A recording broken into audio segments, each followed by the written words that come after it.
ንገረን፣ አንተ መሲህ ነህን? ብነግራችሁ እናንተ አታምኑኝም። ጥያቄም ብጠይቃችሁ ፈጽሞ አትመልሱልኝም።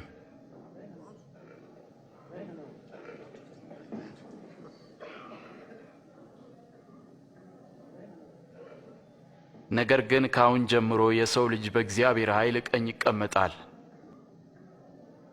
ታዲያ አንተ የእግዚአብሔር ልጅ ነህ? አንተ እንዳልከው ነው። እንዲህ ለማለት ማን ስልጣን ሰጠ?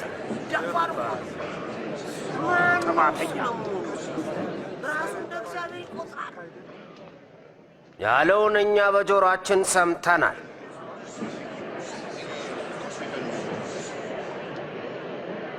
ወደ ጲላጦስ እንወስደዋለን። አስወግደው፣ ከዚህ አስወግደው።